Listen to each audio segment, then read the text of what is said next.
Alors aujourd'hui nous sommes avec Monsieur Dabrowski, Exactement. voilà, sapeur-pompier de Saint-Malo. Voilà, sapeur-pompier professionnel.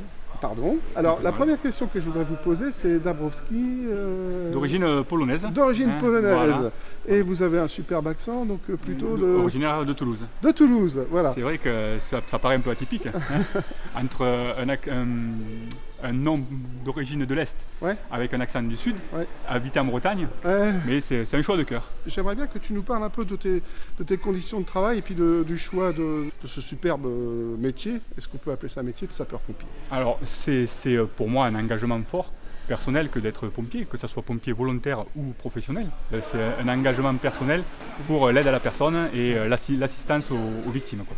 C'est sûr qu'on ne peut pas faire ce métier si on n'a pas à cœur de pouvoir aider son prochain. C'est sûr que quand on ferme les yeux le soir, on a toujours ces images Ah ouais, ouais. hein, de vues atroces que certains ne pourraient pas supporter. Après, il faut savoir se détacher. Souvent, on voit les pompiers rire lors des interventions et ce n'est pas pour se moquer de la situation, mais c'est justement pour se détacher et éviter d'absorber cette tristesse qui pourrait pénaliser l'homme dans la profession. C'est plus qu'un métier quelque part, c'est un engagement. Oui, Ouais. tout à fait, je l'ai dit, hein, c'est une vocation. Tu es sapeur-pompier ici depuis combien de temps sur Alors, Saint-Malo? Je suis arrivé à Saint-Malo en 2014, donc Ouais. ça fait 5 ans maintenant que je fais partie de l'identité malouine. Je suis encore jeune dans le métier, hein, je suis rentré en 2007, donc ça fait que 12 ans, voire on attaque la 13e année que j'exerce. Et c'est vrai qu'on voit le métier se dégrader, Ah. notamment au niveau donc, du service public, hein, puisqu'on fait partie intégrante de la fonction publique. Moi, en tant que citoyen, l'uniforme de sapeur-pompier, c'est sans doute un des plus populaires.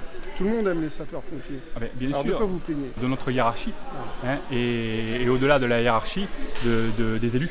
Des élus qui n'écoutent pas nos revendications et notre mal-être.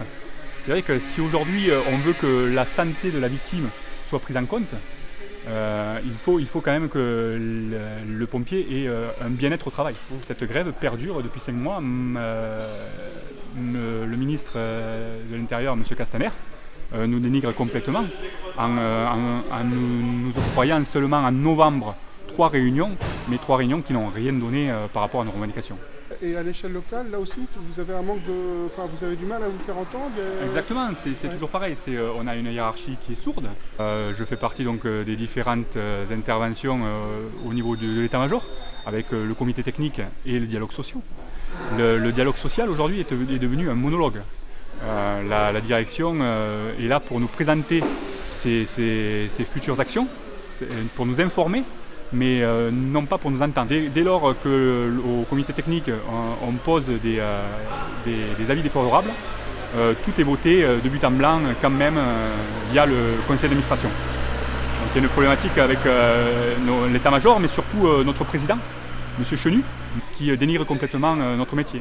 Nous ne sommes pas reconnus comme un métier à risque. Alors qu'on imagine que chaque fois que l'on discute avec la population, celle-ci ne comprend pas pourquoi. Il y a des gens qui meurent aujourd'hui Bon, de toute façon, dans l'exercice de leur métier de sapeur-pompier. on l'a vu encore hier avec l'éloge et les honneurs que l'on a fait aux 3 pompiers de la sécurité civile qui sont décédés lors des inondations dans le sud. Bien sûr, Voilà, on a des pompiers qui sont décédés, notamment dans le 35. Hein. Et c'est vrai que c'est difficile pour la profession. Qu'est-ce qui te semble vraiment important là, dans les mois à venir? Qu'est-ce qu'il faut vraiment qui change Ce qui est au important, niveau de la caserne de Saint-Malo? ce qui est important, c'est qu'il entende nos revendications, Ouais. puisque l'élu, qui est notre payeur, puisque du coup il fait partie du conseil départemental, les autres élus qui sont députés et sénateurs, comme aussi M. Lurton, qui se présente aux élections municipales de Saint-Malo, que le métier de sapeur-pompier est un métier statutaire, donc il est voté sur des lois et des décrets. À partir de là, ils peuvent s'impliquer eux-mêmes. D'ailleurs, je voudrais faire allusion à Madame Fiat, qui a très bien relevé avant-hier au niveau de l'Assemblée cette notion de gros soucis de relationnel entre le ministère de l'Intérieur et les organisations syndicales. Ils connaissent nos revendications, qu'elles soient nationales ou locales, mais au lieu de mettre de la poudre sur le feu encore, c'est peut-être s'ouvrir et instaurer un dialogue. Tu nous as fait visiter la caserne, là, tu nous as montré l'espèce de local qui sert à ce que des pompiers puissent se reposer.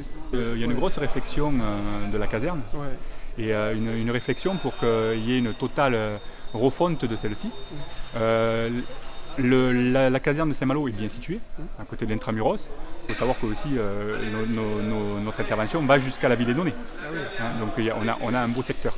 C'est la dernière caserne du département à se voir être mise en travaux, quoi. Du coup, cette caserne-là a un projet, mais ce projet est difficile, puisque il faut à la fois accepter qu'elle soit opérationnelle, mais aussi accepter qu'il y ait une vie de l'agent dans ces locaux, puisqu'on est quand même là 24 heures. Donc 24 heures, ça veut dire qu'on mange, on fait notre activité pompier, mais aussi on dort. Les élus ne sont pas en adéquation avec la loi. La loi qui prévoit normalement un lit par personne, ils sont plus en train de nous parler de lit chaud. Tu nous fais plonger dans un autre univers, plutôt l'univers maritime. Voilà. Est-ce que tu peux dire ce que c'est qu'un lit chaud? Le lit chaud, on arrive le matin, on met ses draps, on fait sa garde, on fait la nuit tant bien que mal suivant les interventions. Et dès lors, le lendemain matin, à la sortie de la garde, on retire nos draps et c'est un collègue qui prend la place. Voilà. Donc finalement, c'est vrai que c'est pas très dans la santé au travail, quoi. Bon ben voilà, écoute, super content de t'avoir vu. Moi aussi, c'est vrai que c'est important d'être entendu et écouté. Maintenant, l'avenir fera le reste. Voilà, et bon courage dans votre lutte et à bientôt. Au plaisir.